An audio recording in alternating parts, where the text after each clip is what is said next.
Inilah sosok Gunung Burangrang, nampak begitu gagahnya, begitu indahnya, mempesona. Tercatat kurang lebih 1.400 hektar merupakan kawasan hutan lindung, masuk wilayah kerja Resort Polisi Hutan atau RPH Burangrang Selatan, BKPH Padalarang, KPH Bandung Utara.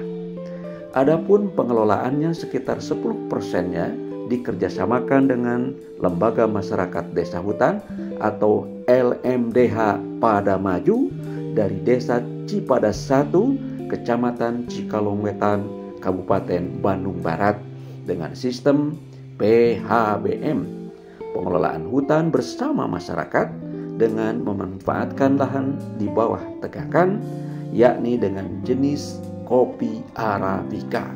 Wow, luar biasa. Subhanallah. MDH ini pada motekar sendiri, pada kreatif. Kreatif ya? Kreatif betul. Jadi mereka ini bisa dari sebagai punya kebunnya, terus kemudian diolah sendiri. Ke hutan itu tidak bisa ditahan karena masyarakat hampir 80% menggantungkan hidupnya dengan interaksi dalam kawasan hutan. Maka setelah fungsi kawasan hutan, tanyakan kenapa dengan tanaman kopi? Kan ini hutan lindung. Nah, di sini ada yang belum jelas ya mengenai bahwa ketika ada tanaman kopi di hutan lindung, maka ini jadi aset negara. Terima kasih kepada LMDH Padamaju yang sudah memberi kontribusi baik secara hutannya, lingkungannya ini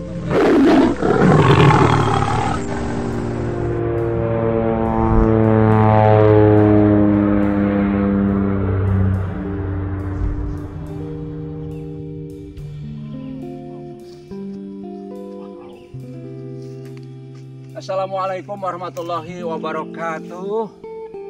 Akang teteh dimanapun berada, semoga sehat dan berbahagia selalu tentunya. Bertemu lagi dengan saya Mang Dadang, yang kali ini saya berada di KPH Bandung Utara, BKPH Padalarang, KRPH Burangrang Selatan. Wow, di hamparan tanaman kopi di bawah tegakan pohon pinus.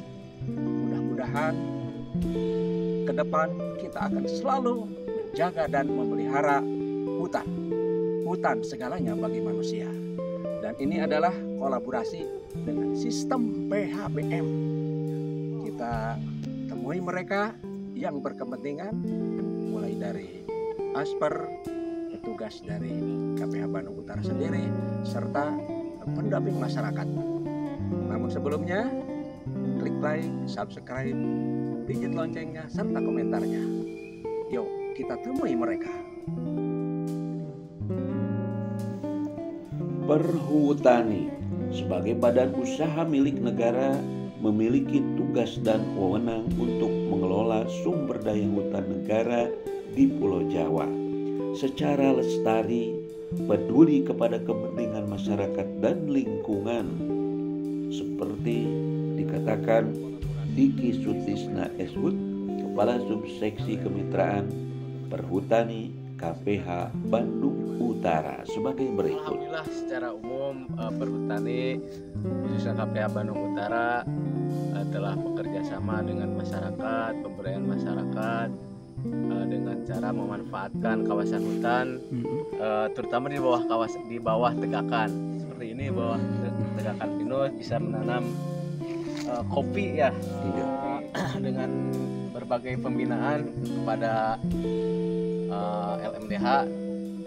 LMDH ini pada motekar sendiri, pada kreatif ya? Kreatif betul. Jadi mereka ini bisa dari sebagai punya kebunnya, terus kemudian diolah sendiri, punya pengolahan, terus punya KP sendiri, dan bahkan contohnya ini di Padamaju, LMDH Padamaju ini bisa sampai memasarkan ke luar negeri gitu. Subhanallah. Oke, terima kasih. Hatur nuhun Pak Diki. Sama-sama. Kawasan hutan lindung di bawah kaki Gunung Burangrang ini semula adalah kawasan hutan produksi. Namun seiring berjalannya waktu dan terjadilah proses perubahan-perubahan, termasuk masuknya jenis tanaman kopi di bawah tegakan membutuhkan proses yang cukup panjang.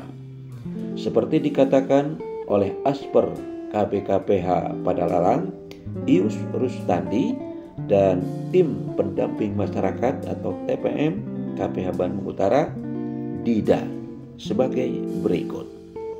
Mengenai kopi di KPH Bandung Utara, khususnya di BKPH Padalarang, jadi ini terjadi setelah fungsi kawasan berubah, karena di tahun 2000, sebelum tahun 2001 itu KPH Bandung Utara masih hutan produksi. Kemudian setelah hasil resokoring, sebagian besar menjadi hutan lindung. Maka akses masyarakat ke dalam kawasan hutan menjadi terbatas. Tumpang sari sudah tidak diperkenankan sesuai dengan himbauan dari gubernur melalui SK 522-nya. Kemudian akses masyarakat ke hutan itu tidak bisa ditahan karena masyarakat hampir 80% menggantungkan hidupnya dengan interaksi dalam kawasan hutan.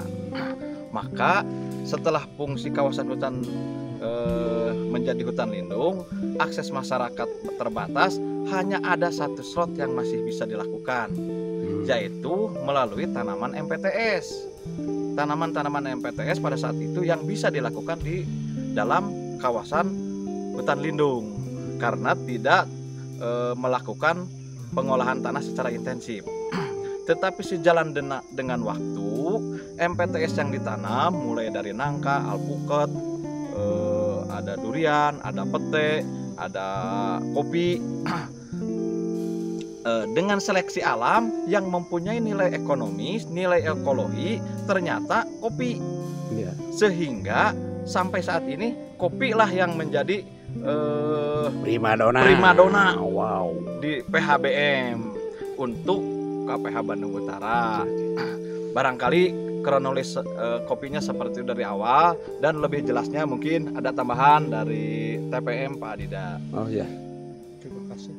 Ya Pak Dida, gimana? Tentunya ya saling melengkapi ya. Untuk di kawasan Bandung Utara tadi alih profesi alih komoditi yang berawal dari surat edaran Gubernur nomor 522 tadi, maka yang paling tepat itu dengan kopi, dan semula itu juga dipertanyakan kenapa dengan tanaman kopi, kan ini hutan lindung. Nah di sini ada yang belum jelas ya mengenai bahwa ketika ada tanaman kopi di hutan lindung, maka ini jadi aset negara.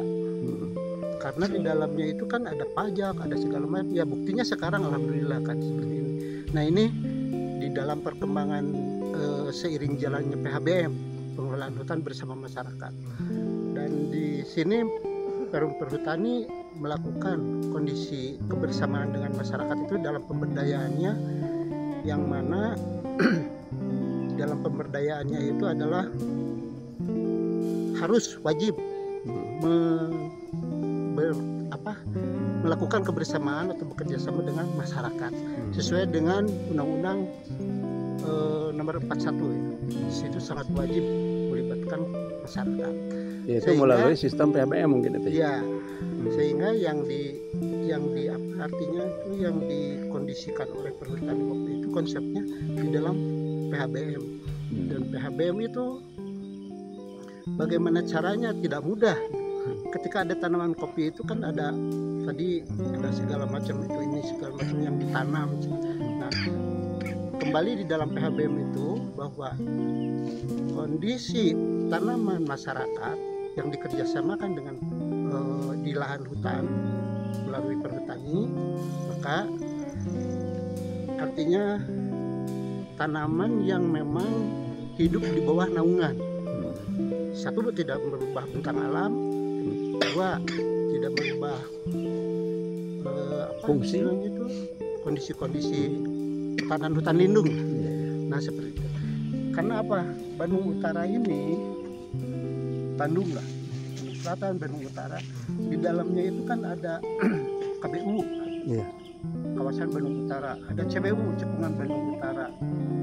Terus ada lagi surat edaran Gubernur nomor 522. Ya artinya di sini kan banyak larangan-larangan, tapi bagaimana caranya tidak mengubah tatanan dan tidak melakukan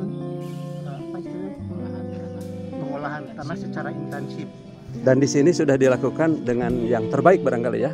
Yang terbaik dari sejak tahun 2002 implementasi PHBM-nya itu hingga sekarang. Dan diakui masyarakat begitu? Sangat diakui oleh masyarakat juga desa. Akang Teteh, sebagaimana kita maklumi bahwa sistem PHBM ini mempunyai tujuan mulia, yakni meningkatkan partisipasi masyarakat sekaligus mereka menjaga hutan dengan fokus dan terencana, sehingga pada gilirannya mereka juga mendapatkan bantuan dari berbagai pihak, seperti dikatakan oleh Kepala Resort Polisi Hutan Burangrang Selatan OO Sukmana sebagai berikut. Terima kasih Mang Dadang.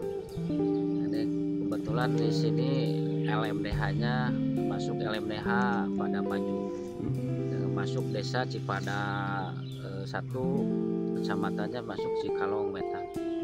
Ini alhamdulillah di wilayah saya ini di RP Burangrang Selatan ini yang punya tanaman kopi LMDH pada Maju ini kebetulan cukup berhasil karena didampingi oleh dinas-dinas terkait, dinas pertanian dan kehutanan juga ini masuk ke LMDH pada Maju, dan pengolahan kopinya, pengurusan kopinya secara intensif, pupuknya, penyulamannya itu alhamdulillah sangat bersemangat anggota LMDH-nya, dan alhamdulillah kepada perhutani juga tiap tahun penghasilan atau sharingnya ini masuk, termasuk dengan dari pajak PSDH-nya. Nah, alhamdulillah di sini saya ucapkan juga terima kasih kepada LMDH pada Maju yang sudah memberi kontribusi baik secara hutannya, lingkungannya ini memeliharanya, menjaga hutannya cukup bagus untuk LMDH pada Maju. Oke, terima kasih. Alhamdulillah, liputan yang bagian pertama sudah kita lalui dan kita akan masuk kepada liputan yang kedua, yaitu wisata Bukit Senyum. Wow, indahnya luar biasa. Yuk kita lihat di episode kedua. Assalamualaikum warahmatullahi wabarakatuh.